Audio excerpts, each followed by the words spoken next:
Good morning, everybody. So I wanted to talk about special ed transportation. So I unfortunately had another, situation this morning. If you guys watch my YouTube channel or you guys seen any other posts that I posted, I'm not sure if I posted on TikTok or not, but I have it on YouTube where my son was having issues with morning transportation.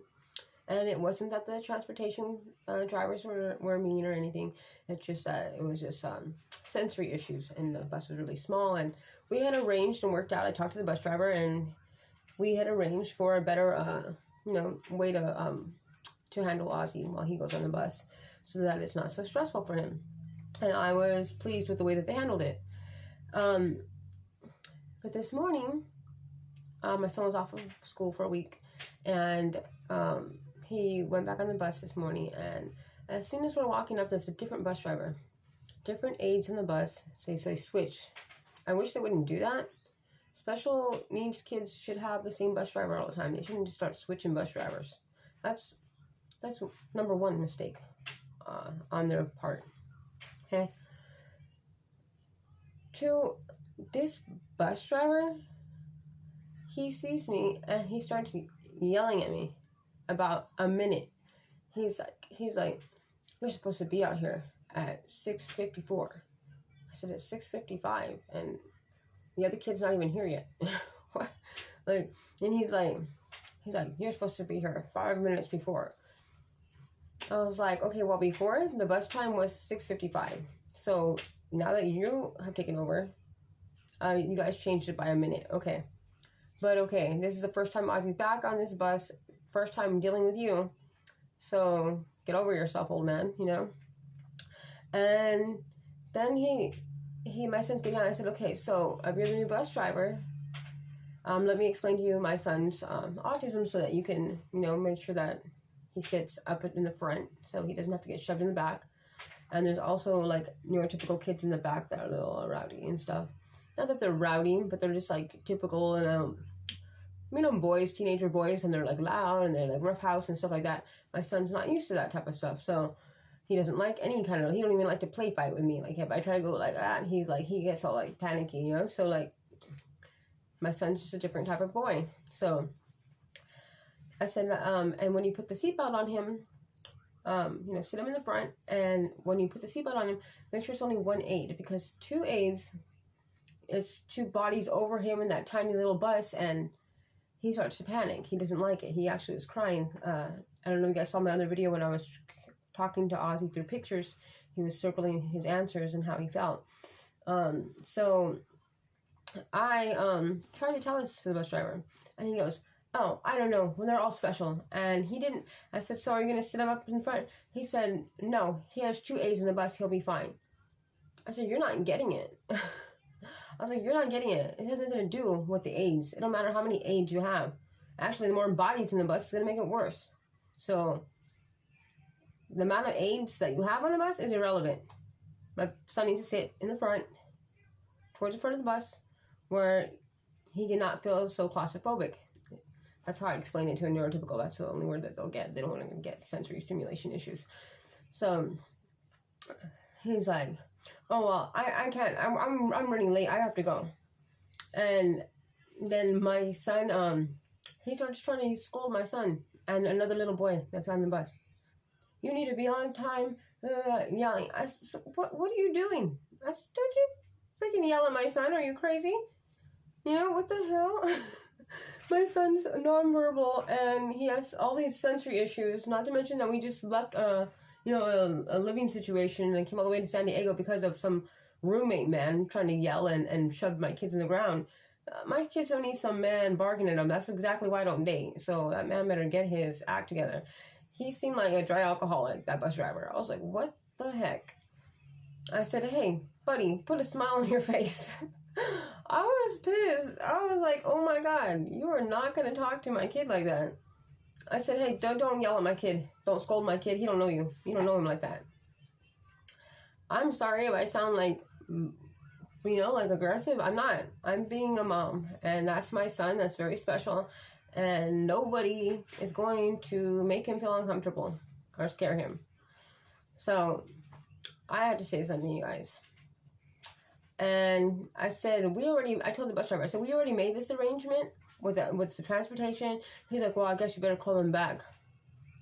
I was like, hey, you're picking up special kids. Put a smile on your face. And he's like, yeah. It's like freaking jerk. So I called special education. He shouldn't have told me that because I called them. And I filed a complaint this morning. And this is the thing, you guys. When a lot of parents feel like they can't do anything about it because they'll usually won't they'll act like the parent's crazy, like for being and don't let them do that to you. That's your kid. You have every right to go and say, don't talk to my kid that way. You know your kid better than anybody else. And getting scared of a bus driver and every morning having that nervous feeling of being scared on the way to school is going to affect them wanting to participate, wanting to learn. It's going to affect my son ever wanting to speak. I remember, you guys, I was nonverbal until I was 7, and I stopped talking from 10 to 11. Why I stopped talking from 10 to 11? That's because of assholes like that, okay? Just saying, okay? Bully people, mean people that are mean to small children, that's crazy. They have no business driving a school bus, especially for special ed. That's out. So I talked to special ed, one of the people that work there, and they're, the time is 6:54. I said, that's not what I was told before. It was 6:55, but that's irrelevant. That's not what we're talking about right now. I said, I'm just explaining to you the full situation. Bring it to me. And then she was like, I told her how my son's autism is and what the accommodations they need to make for him. I said, I'm not asking much. I don't know what this little fight is about, this little putting up a fight. I'm asking you for a simple put him in front of the bus. What's the problem?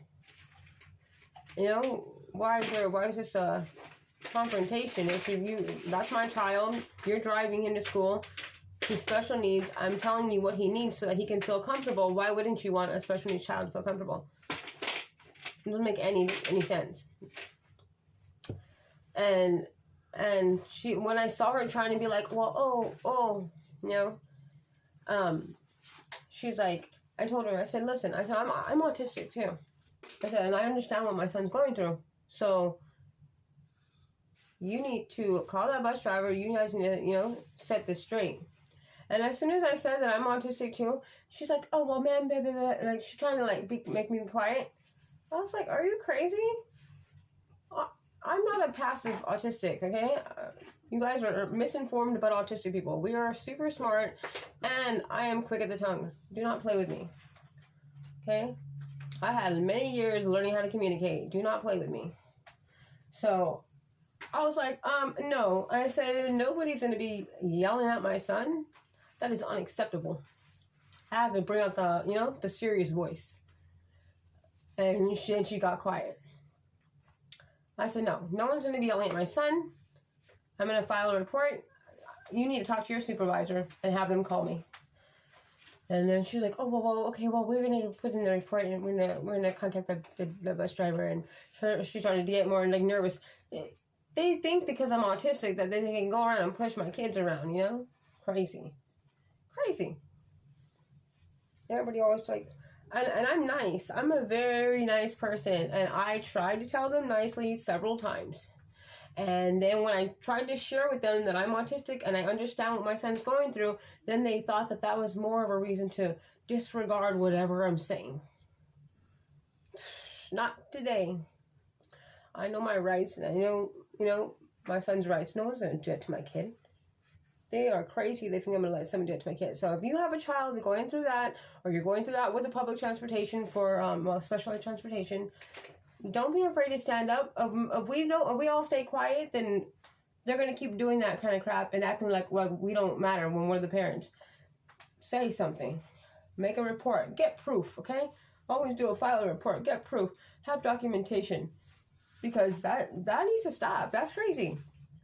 I was a teacher for a few years, and if any parent, even if I didn't agree, I would still be like, oh, okay, well, let me try to accommodate and make, if it wasn't getting me, if it was something small, I can do it to make the parent feel better, I don't mind, I put myself in their shoes. Why aren't they doing that?